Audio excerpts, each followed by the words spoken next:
je ne sais pas si elle est là, Nadia, et qui va nous donner le témoignage de ce que le Seigneur a fait dans sa vie. Et elle a eu à en parler samedi dernier, après le programme de réveil. On a fait une émission, on a improvisé une émission de quelques minutes. Et c'est terrible ce que le Seigneur a fait dans sa vie, ce qu'elle a vécu, ce qu'elle a vu. Et je crois que ceux qui doutent encore que l'enfer existe seront bien interpellés. Donc, c'est une personne que le Seigneur cherche depuis très longtemps. Elle a refusé l'appel du Seigneur pendant longtemps. Elle a fui le Seigneur. Et Dieu est allé la chercher. Et voilà. Donc, que toute la gloire revienne au Seigneur, au nom de Yeshua. Amen. Bonjour à tous. Je m'appelle Nadia et à mes côtés, c'est ma petite sœur Gloria. Je lui ai proposé de m'accompagner dans ce témoignage parce qu'elle aura beaucoup à dire aussi. Alors, je vais essayer vraiment de vous expliquer ce témoignage très douloureux, très émouvant pour moi en tout cas, du mieux que je peux. C'est une longue histoire. Donc, c'est le témoignage d'un châtiment que Dieu m'a fait subir il y a quelques mois en fait. Donc, comme dit l'apôtre Chora, Dieu me cherche depuis très très longtemps et je n'ai jamais répondu à ses appels.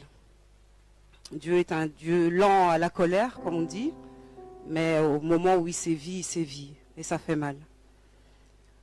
Je vais peut-être commencer par introduire un peu le contexte de vie dans lequel je vivais avant que Dieu m'appelle, avant que je donne ma vie au Seigneur. Donc j'ai commencé ma vie de couple déjà très très mal. Donc j'ai 2 enfants. Donc je n'étais pas mariée quand j'ai eu ces enfants. Donc je vivais dans une relation hors mariage, ni bénie par le Seigneur, ni bénie par la famille. Parce que la famille était contre. Je me suis entêtée. Je suis partie très tôt de la maison, enceinte.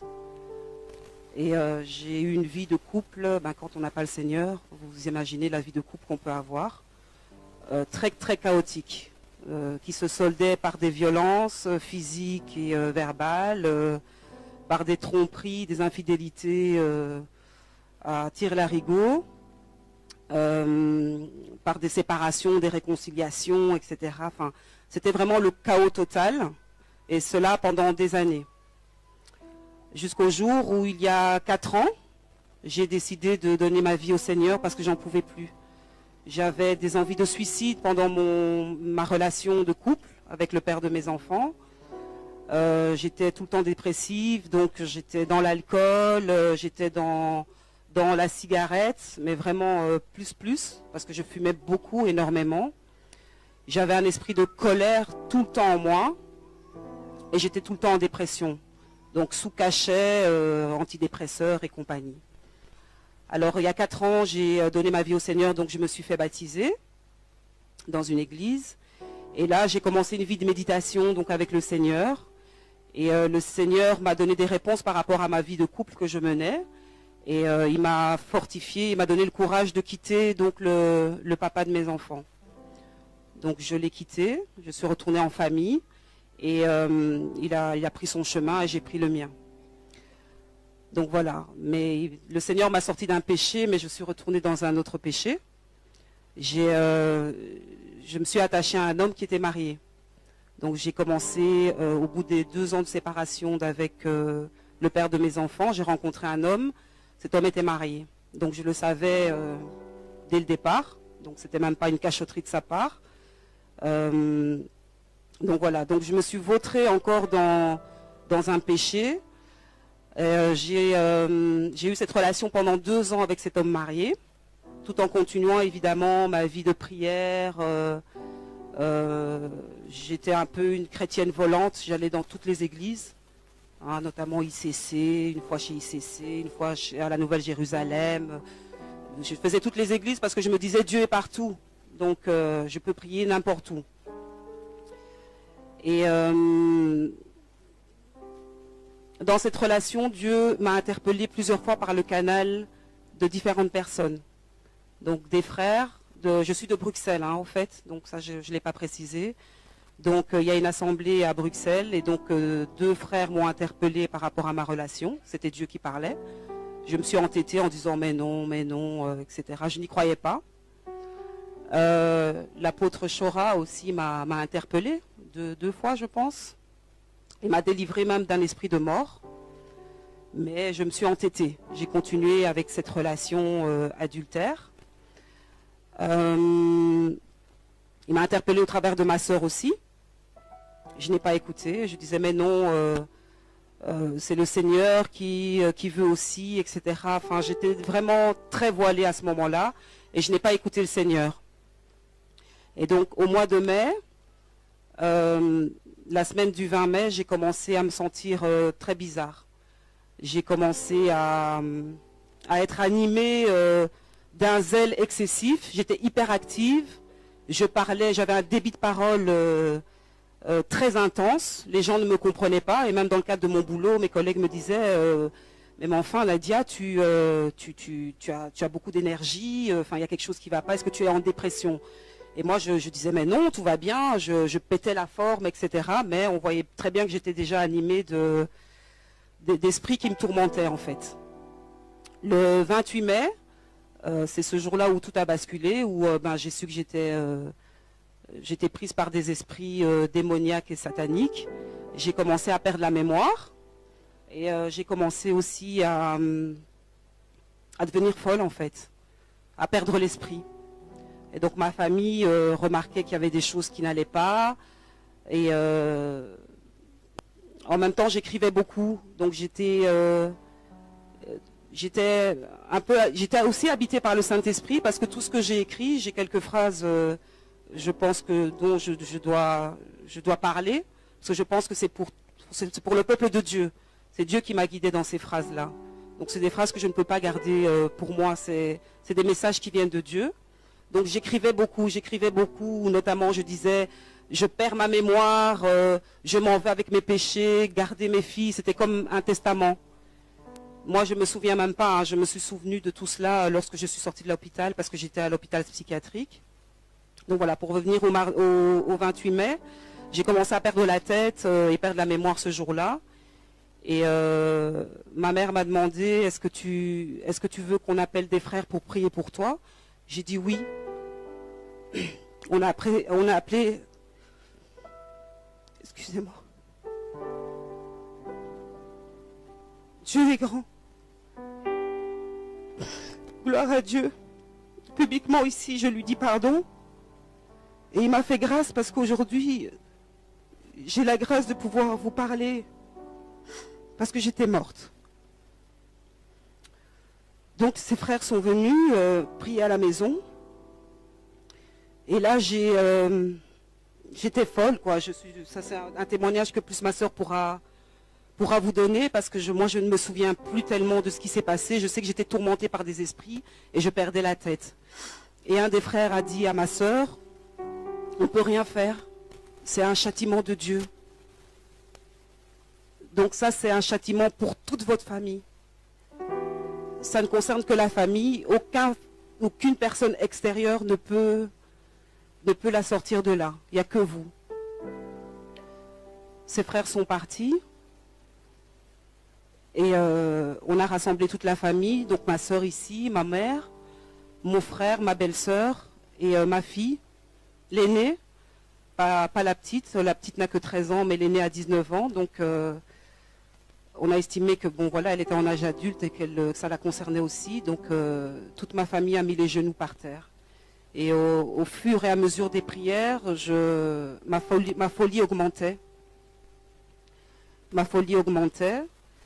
Et donc il y a un passage que j'ai oublié. Hein. J'essayais vraiment de vous restituer les choses parce que tout était embrouillé dans ma tête jusqu'au moment où j'ai su que je devais témoigner.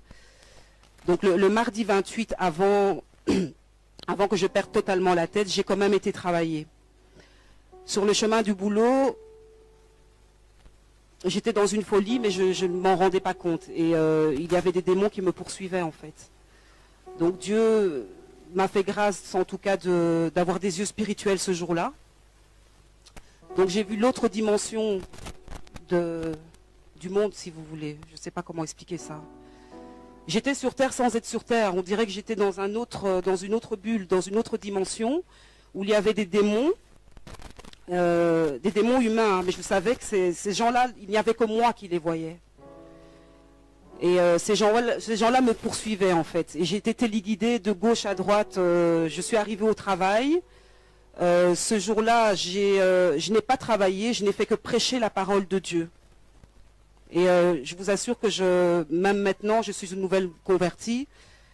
Je ne connais pas la parole de Dieu. J'ai fait mon baptême, et là c'est une petite parenthèse que j'ouvre par rapport aux églises et aux pasteurs qui ne donnent pas l'explication de ce que c'est le baptême. Quel engagement on a vis-à-vis du Seigneur quand on se baptise. Donc, définir ce que c'est le baptême, l'engagement qu'on prend vis-à-vis de Dieu, ça je ne l'ai pas eu. Et la vie de sanctification qui suit le baptême. Donc moi, je n'ai pas eu tout ça dans l'église où j'ai fait mon baptême.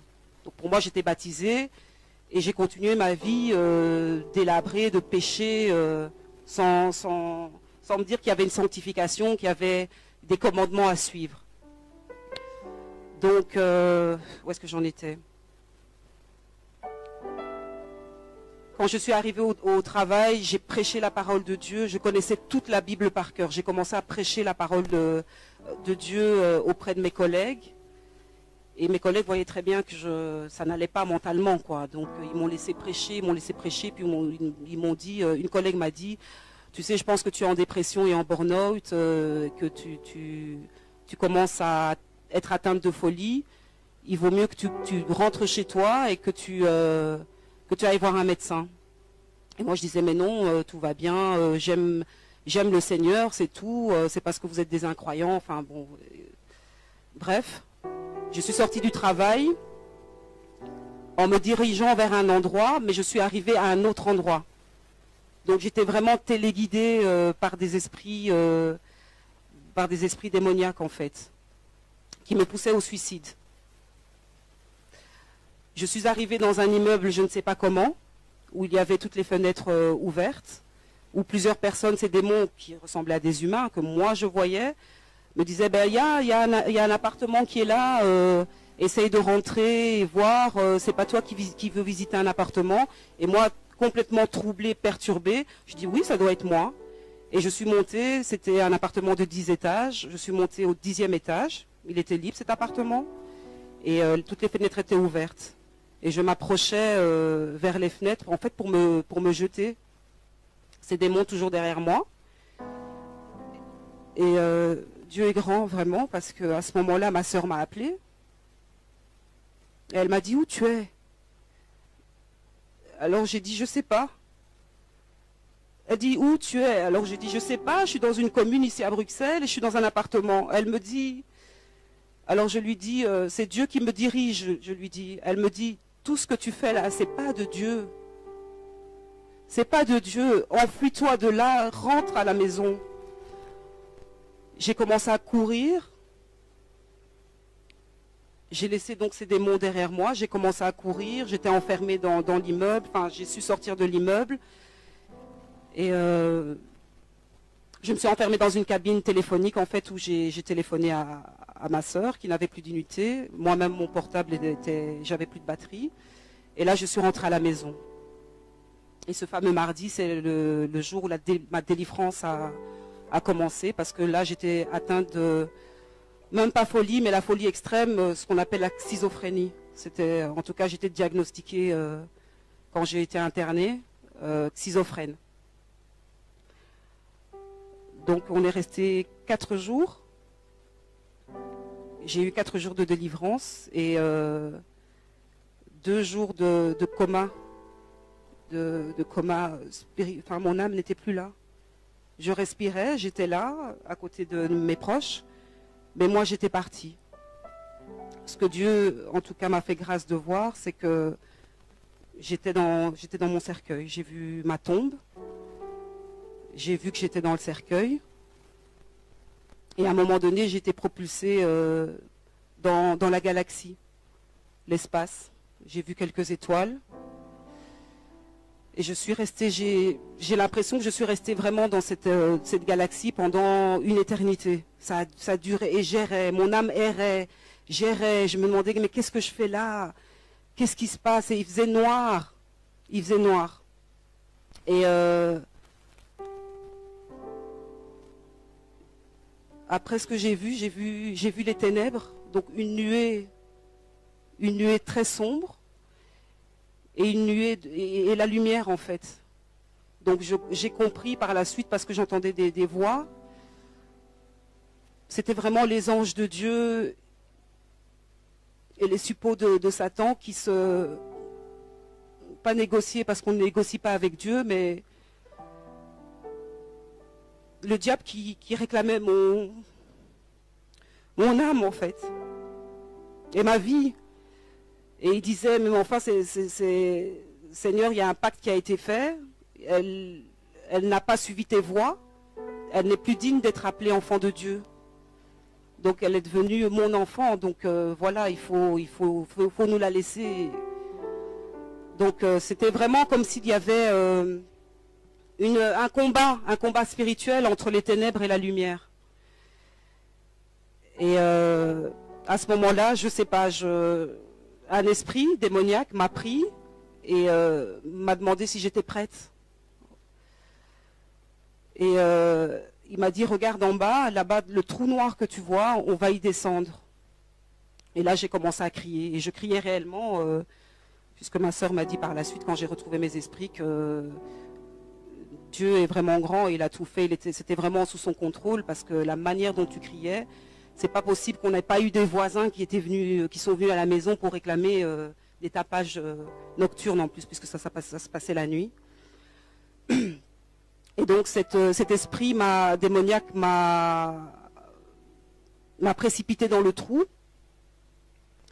Et en fait, j'ai vu de la terre, on descendait dans vraiment les profondeurs de la terre. J'ai vu beaucoup de terre et il faisait noir et je criais, et il faisait noir. Et au plus on s'enfonçait, au plus je criais. Et puis à un moment donné, on s'est arrêté, comme dans une espèce d'ouverture, comme dans une grotte. Et là, l'esprit m'a dit, est-ce que tu es prête? Parce que ici, c'est l'enfer. Et on va commencer à prendre... Je suis vraiment désolée. Hein. Comme je disais la fois passée, c'est quelque chose que j'ai enfui dans ma mémoire. Je ne voulais pas témoigner à la base. Mais Dieu me pousse pour libérer son peuple, donc je ne peux pas garder ce témoignage pour moi, mais c'est ce que j'ai vécu est très douloureux. Donc cet esprit démoniaque m'a expliqué que voilà, ici c'est l'enfer, on va commencer à atteindre le premier niveau, et il m'a expliqué qu'il y avait 7 niveaux en enfer. Et que là, on allait commencer au premier niveau. Donc il m'a amené au premier niveau, moi je fermais les yeux et je disais non, non, et je criais au Seigneur. Je disais, Seigneur, Seigneur, non, pardon pour ce que j'ai fait. Je me repentais. Et l'esprit démoniaque me disait, c'est trop tard, c'est trop tard. Voilà, ça c'est le premier niveau. Et là, j'ai vu des bêtes horribles comme des serpents, des scorpions, enfin des bêtes qui n'existent pas sur cette terre. On est descendu au deuxième niveau. Il m'a dit, voilà, ça c'est le deuxième niveau. Moi, toujours en train de crier, non, je ne veux pas, Seigneur, Seigneur, libère-moi. On est descendu au troisième niveau. Et au troisième niveau, il m'a montré une personne qu'on châtiait, en fait. Donc, cette personne était un homme. Et cet homme recevait des coups de couteau. Et à chaque coup de couteau, qui transperçait son cœur, il ne mourait pas. Il ne mourait pas, le sang giclait, cet homme pleurait, criait, et la plaie se refermait. Et puis il recevait des coups de couteau toujours au même endroit, et le même processus se répétait et se répétait. Et cet esprit démoniaque me disait, tu vois le châtiment, ça c'est éternellement que cette personne-là va être comme ça, en tout cas trucidée par ce couteau. Et je criais, et je disais pitié Seigneur, Seigneur, pardon pour tout ce que j'ai fait. Et pendant ce temps-là, ma sœur me disait que effectivement, il y a eu des moments où tu étais par terre, à genoux, et je demandais pardon au Seigneur, et eux ne comprenaient pas. Et en fait, c'était ma descente aux enfers. Je suis arrivée au 4e niveau, et cet esprit m'a expliqué que le 4e niveau était le niveau de mon châtiment à moi par rapport au péché dans lequel j'étais. Donc péché sexuel, hein, puisque j'ai été condamnée par rapport à ça. Et là, on m'a prise et on m'a mis sur une espèce de grande pierre. Je ne sais pas si vous voyez au temps, je pense, du Moyen-Âge, où on châtiait les gens... on mettait les gens sur une pierre et puis on les tirait, on les écartelait avec des lanières. Donc j'étais sur ce genre de pierre-là. Il y avait d'autres filles, il y avait que des filles à ce niveau-là. On m'a mis sur cette pierre, on m'a ligoté et on m'a laissé là. Et tout ce que je voyais là en dessous de mes pieds, donc la pierre était debout, hein, pas couchée. Donc j'étais vraiment contre un mur. L'enfer ressemble à une grotte, en tout cas là où j'étais, au niveau... C'est une grotte en fait. C'est une grotte où il fait sombre, où il y a du feu à gauche et à droite. C'est un endroit très lugubre, où on n'entend que des cris d'épouvante, qu'on n'a jamais même entendu dans des films d'horreur. Et moi je criais, on criait avec toutes les filles. Et... des démons venaient, me touchaient, me pressaient à mes parties intimes. Et l'esprit m'a expliqué que ton châtiment, c'est d'être... ton châtiment, c'est d'être violé éternellement.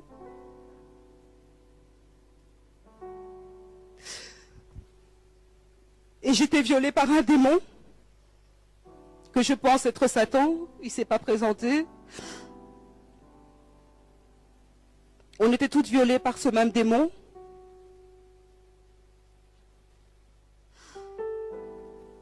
Et naissaient des enfants de ces relations en fait. Tu n'as pas le temps de dormir en enfer. Tu ne dors pas, j'ai cru que j'y étais depuis des siècles. Et c'est sans arrêt, on ne ferme pas les yeux en enfer. On n'a pas un temps où on peut se dire « Ah, mon bourreau est parti, je peux un peu fermer les yeux et je dors ». Non. C'est sans cesse, c'est sans arrêt. J'ai pas vu le 5e, 6e et 7e niveau. Tant mieux. Parce que moi, mon châtiment s'arrêtait là, en fait. Hein. Donc, comme j'ai expliqué, en fonction du péché dans lequel on est, c'est ce que j'ai compris, c'est ce qu'on m'a expliqué en tout cas, c'est ce que l'Esprit m'a expliqué, il y a des niveaux. Il y en a 7. Et vous vous rendez compte le niveau où moi j'étais, plus que la moitié, quoi. Enfin, j'étais presque au niveau du 7e pour moi. Donc le péché de l'immoralité sexuelle est un péché sévèrement puni. Et je priais quand j'étais en enfer. J'ai pas cessé de prier mon Dieu. J'ai pas cessé de demander pardon. J'ai déposé le pardon aussi auprès de la femme de cet homme. Parce que c'est vrai qu'on pêche contre Dieu, mais dans les actes que l'on pose, il faut aussi voir la personne à qui on fait du mal, qui est aussi un enfant de Dieu. Donc moi j'ai demandé pardon.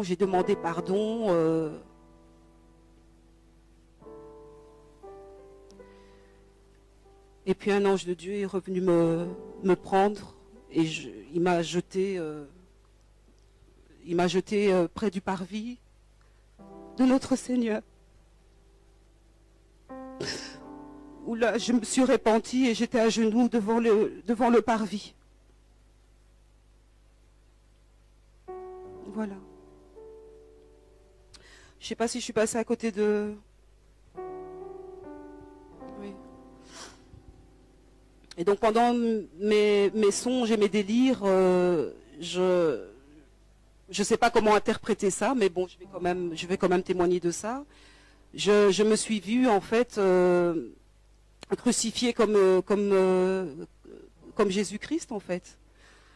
On m'a attachée sur une croix. Et cette croix a été mise dans une église catholique. Et on va comprendre, je ne sais toujours pas comment interpréter cela. On m'a mis dans une église catholique. Ensuite, cette croix s'est retrouvée à la maison, moi dessus. Et quand je suis arrivée à la maison, je voyais tout le monde affairé en train de faire ses valises, ma mère, ma soeur, ma belle-sœur, mon frère, les enfants, tous mes neveux, nièces. Il y avait deux frères aussi qui étaient là de l'assemblée et qui se préparaient. Et je me demandais, mais qu'est-ce qui se passe, qu'est-ce qui se passe? Et ma fille aînée m'a dit, maman, toi tu as choisi le mauvais chemin. Nous, on a donné notre vie à Christ, donc on part. Donc c'était l'enlèvement en fait. Et moi, je pleurais et je disais, mais non, il ne faut pas me laisser, etc. Et là, j'ai vu toute ma famille se jeter sur moi et me coller au sol pour leur permettre, eux, de partir, en fait. Et donc, ils sont partis, ils ont fermé la porte. Une soucoupe volante avec une grande lumière est venue. Ils se sont propulsés dans les airs, tous. Et moi, je suis restée là, dans l'appartement. Et puis, tout d'un coup, ce qui s'est passé, c'était incroyable. J'ai commencé à voir que le soleil s'assombrissait, les ténèbres arrivaient, qu'il y avait comme des bombes qui commençaient à exploser de gauche à droite, et je regardais par la fenêtre. Il y avait des bêtes qui ressemblaient beaucoup à ce que j'ai vu quand j'étais en enfer, qui commençaient à monter de partout. Je regardais et c'est par la suite, hein, en discutant avec la famille et en lisant dans Apocalypse que je me suis dit que c'est l'Armageddon, quoi, en fait. Où les gens s'entretuaient entre eux. Il y avait des démons partout, enfin quelque chose de vraiment horrible. Il faisait noir, il y avait du feu partout. Il y avait des bêtes qui datent du temps des dinosaures, qui crachaient du feu. Et donc voilà. Moi, je restais en enfer, enfermée, et ma famille était partie pour l'enlèvement. Donc voilà, je pense que j'ai plus ou moins tout dit. Je ne sais pas si... Voilà. Bonjour. Voilà, je voudrais remercier le Seigneur vraiment de nous avoir fait cette grâce de venir aujourd'hui pour témoigner. Et je remercie également le Seigneur de nous avoir fait grâce pour tout ce qui s'est passé dans ma vie depuis ma conversion. Je suis convertie depuis 8 mois.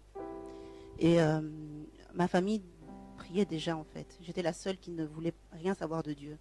Non pas que j'y croyais pas, mais j'étais pas prête. Je vivais ma vie pour moi assez bien, parce que je travaillais, j'ai un petit garçon. Ne connaissant pas le Seigneur, j'ai été mariée et divorcée. J'ai un garçon de 12 ans. Et j'étais la rebelle de la famille. Je voulais rien savoir du Seigneur. Mais on peut monter, on peut descendre. Quand le Seigneur t'appelle, il nous a fait grâce. Et vraiment, je le remercie de tout cœur. Parce que ce qu'on a vécu avec ma sœur à la maison, c'était un châtiment pour tout le monde. Tout le monde vivait sa vie. Tout le monde ne s'occupait que de soi. Et je pense que le premier enseignement que Dieu nous a donné, c'était ça. Parce que nous avons un Dieu de famille, qui aime la famille. Et la semaine que ma sœur raconte ici, c'est une semaine terrible. Pour nous, ça a duré 1 an. Moi, j'ai l'impression de revivre seulement maintenant. Le Seigneur m'a donné la force de supporter tout ça malgré mon début de conversion. Parce que quand ça s'est arrivé, j'avais que 6 mois de conversion. J'avais le feu. J'allais aux enseignements tout le temps. Donc ça m'a permis de beaucoup comprendre ce qui arrivait, de saisir très vite. Par la grâce de Dieu.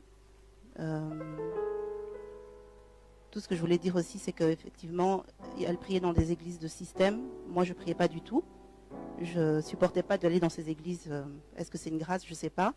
mais il nous a permis d'avoir le message de vérité par mon biais. Donc c'est à ce moment-là que à la maison tout le monde vivait sa vie, mais c'était le repos, les gens s'entendaient bien. Mais quand j'ai amené ce message de vérité, c'est devenu l'enfer déjà. Moi et ma mère, on se disputait tout le temps, pourtant on s'entend bien. Ma sœur commençait à dévier, donc elle passait du chapelet à Ave Maria, Sainte Marie, pour essayer de combler le péché dont elle vous a parlé tout à l'heure. Parce que moi, j'arrêtais pas de lui prêcher que c'était pas bon et que Dieu ne faisait pas d'exception pour tel ou tel enfant, qu'on était égaux aux yeux de Dieu. Mais elle me prétendait que, effectivement, ce qu'elle a oublié de dire, c'est qu'elle a tellement chipoté dans le péché qu'elle a eu même la vision d'un ange de lumière qui s'est présenté comme étant l'ange Gabriel, qui lui a dit « tes péchés sont pardonnés ». Donc pour elle, elle était dans le bon et que ce mari allait divorcer de sa femme pour se marier avec elle. Donc elle vivait sa vie en pensant qu'elle était consciemment une bonne enfant de Dieu. Et comme on dit, on a des alliances avec le Seigneur. Moi, quand je me suis convertie, j'étais pour moi, dans ma tête, j'étais bien. Je gagnais ma vie, je voyageais tout le temps. Quand je voulais partir, j'avais ma maman qui gardait mon fils. J'avais l'impression que tout allait bien. Mais moi-même, je m'enfonçais dans un secteur un métier, dans un secteur professionnel qui m'a donné tout de suite un esprit de Jézabel. J'avais la sirène des eaux, j'étais aussi possédée, on peut l'imaginer, vu que je ne connaissais pas du tout le Seigneur, et j'ai changé radicalement. Et c'était le secteur du cosmétique, pour peut-être affirmer. Donc la séduction est très forte. Pourtant, j'étais pas ni mannequin, ni vendeuse, non, j'étais commerciale. Il fallait que je trouve des contrats, en fait. Mais ça m'amenait à recevoir très souvent des hommes d'affaires, et je commençais à développer une attitude, que l'éducation que ma mère m'a donnée, ça ne la glorifie pas, et ça ne glorifiait certainement pas le Seigneur non plus. Donc le Seigneur m'a vraiment soulevée au vol, parce que je commençais à être vraiment démoniaque. Mais pour revenir à la semaine de ma sœur, elle a beaucoup mélangé. Elle avait le chapelet à la maison, elle avait un livre de saints, elle parlait du coq à l'âne au niveau des églises du système. Et elle a eu une semaine de Pentecôte où là vraiment tout a valsé, parce que dans une église, je tairai le nom, elle a eu une semaine où il y avait une semaine de jeûne, où il fallait qu'elle jeûne, aller prier là-bas, et elle est revenue avec le feu en disant qu'elle avait eu qu'elle a eu son baptême de Pentecôte. Et c'est là que tout a commencé, en fait. Bien avant la semaine où elle a commencé à délirer, elle délirait déjà. Et moi, Dieu me mettait à cœur vraiment de prier. Donc moi-même, je m'étais mis en jeûne, et Dieu était déjà au contrôle. Donc la semaine où elle a déliré, elle était vraiment, vraiment, vraiment loin. On n'avait jamais, je pense que même dans les films que j'ai vus, je n'ai jamais vu une démence aussi. L'exorciste, elle avait, à un moment, je lui ai demandé qui elle était, et 2 jours plus tard, elle m'a répondu qu'elle était Légion. Elle avait des esprits guerriers comme pas possible. Elle nous a tous tapés. Elle insultait, elle crachait, elle faisait ses excréments où elle était. C'était la totale. Et Dieu a vraiment permis que l'on puisse la libérer à la maison, en famille, parce qu'on habite un 7e étage dans un immeuble social, donc de grande famille, et personne ne s'est plaint, or que d'habitude, même quand on tire la chasse, voilà.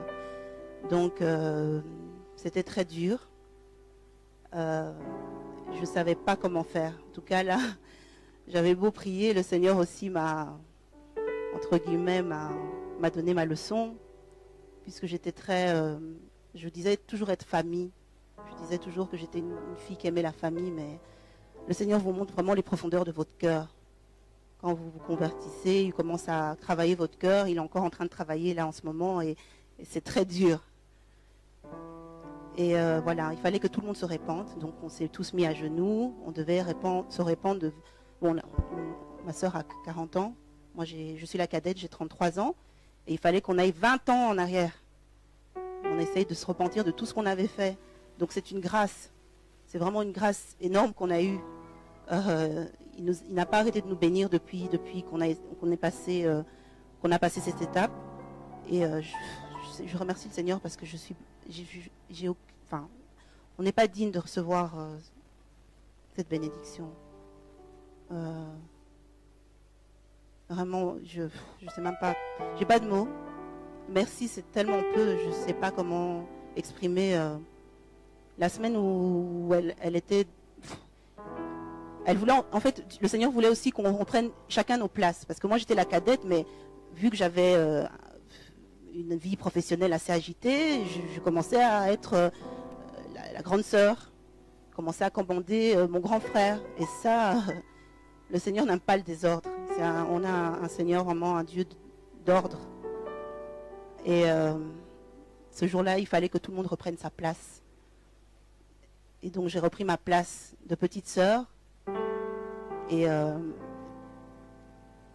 la délivrance s'est faite qu'en adoration. On a adoré le Seigneur. On lui a dit à quel point on l'aimait, à quel point on était égaré, à quel point on ne voulait plus pécher, à quel point on avait envie et la conviction de devoir s'occuper des enfants qu'il nous a confiés, parce que nous sommes que les nourrices des enfants que nous mettons au monde. On a compris beaucoup de choses en une semaine. Et franchement, il a fallu beaucoup prier, mais on a beaucoup glorifié le Seigneur, bien au contraire de se plaindre ou de se lamenter après la repentance. Et le Seigneur nous a fait grâce. Vendredi au matin, j'ai vraiment entendu le Seigneur me dire, c'est bon, maintenant on peut l'amener à l'hôpital. Et elle était vraiment... la première fois qu'elle est arrivée en urgence à l'hôpital, elle était démente encore, elle avait encore tous ses esprits diaboliques, elle insultait, elle disait des gros mots, c'était horrible. Enfin voilà, elle était incontrôlable. Et le moment où on l'a laissée, le lendemain je suis revenue, et comme Dieu est bon, ils n'ont pas voulu que je la revoie parce qu'elle était attachée, elle était sur calmant. Et comme elle est majeure, maintenant c'était l'État qui la prenait en charge en fait, donc j'avais pas de droit sur elle. Mais le Seigneur m'a permis d'être rassurée parce que dans un grand hôpital, j'entendais quelqu'un chanter Alléluia, Alléluia. C'est là que j'ai compris qu'elle était délivrée et que le Seigneur est trop grand, le Seigneur est trop bon, il est puissant.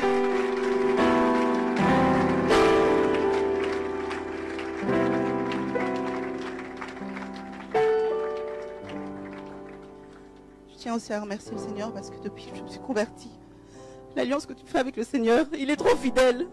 Le moment où j'ai donné ma vie au Seigneur, j'ai dit Seigneur, en tout cas, on a trop joué avec nous. On est passé par beaucoup de difficultés au niveau familial, au niveau de la spiritualité. Si c'est toi vraiment Dieu qui me parle, le vrai Dieu, l'unique, le Créateur, fais que toute ma famille se convertisse. Et en moins de 3 mois, toute la famille s'est convertie.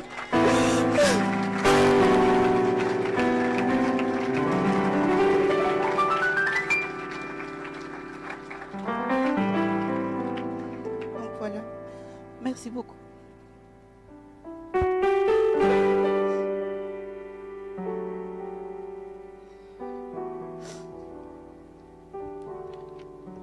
passage qui dit dans la Bible, je ne sais pas exactement où, qui dit que quand un esprit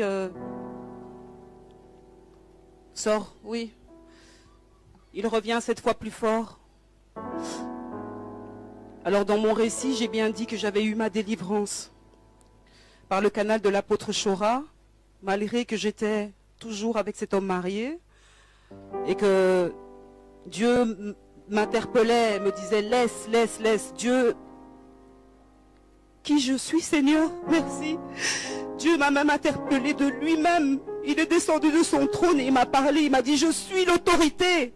Ce jour-là, j'étais paralysée dans mon lit, j'ai pas su me lever de mon lit, tout ça parce qu'il voulait me sauver. Dieu ne veut pas qu'on se perde. Il souhaite que tous ses enfants soient sauvés et ne périssent pas.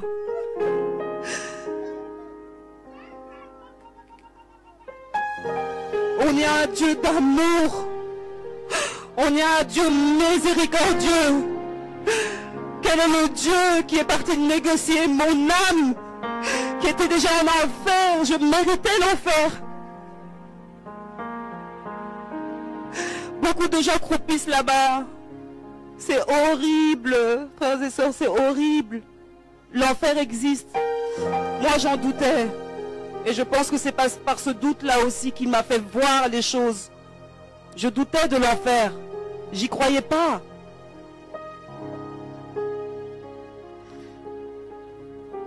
Tenez votre délivrance alors. Sortez du péché. Cherchez le message de vérité. La première pierre que je jette, c'est sur moi-même. Parce que je me suis abandonnée auprès des pasteurs, auprès des églises. Je n'ai pas ouvert ma Bible. Par moi-même. Savoir qu'est-ce que dit la parole par rapport au péché. Hein? Ces églises où il y a des pasteurs qui mariés, remariés, on ne comprend rien à leurs histoires, où on dit que non, hein, au temps de Moïse, Abraham, il y avait plusieurs femmes, c'est pas grave. Où on vous dit que le divorce est acceptable. Tout ça, ça vous voile les yeux, ça vous met dans l'erreur.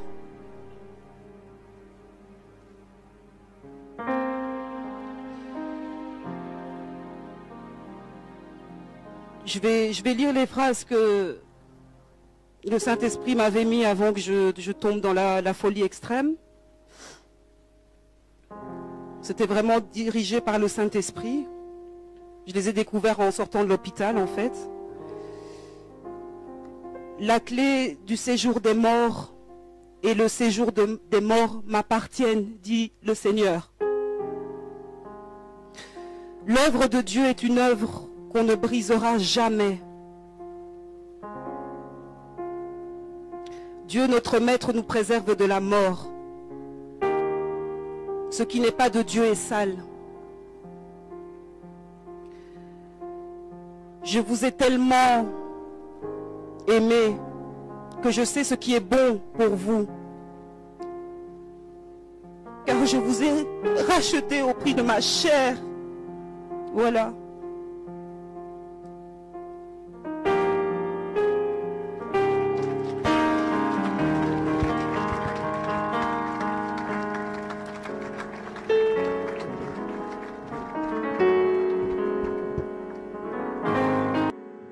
Jésus, je sais d'où je viens, je sais d'où tu m'as tiré. Je ne peux pas oublier ce que tu as fait pour moi. Deux fois je me pose tant de questions. Je me demande quelle est ma destinée. Mais toi qui m'as tiré de l'enfer, tu me conduiras. Fais que je sois là pour toi, que je reste dans ta présence, que ma vie te plaise jusqu'à ce que tu reviennes. Fais que je sois là pour toi, que je reste dans ta présence, que ma vie te plaise jusqu'à ce que tu reviennes. Jour après jour, j'apprends à te connaître, malgré la ville, la souffrance et le mépris. Mais parce que je sais que tu es là, je peux encore espérer. Oui Seigneur, je veux porter ma croix. La chair est faible, mais je veux t'être fidèle. Je vais te plaire jusqu'à la fin, quel qu'en soit le prix.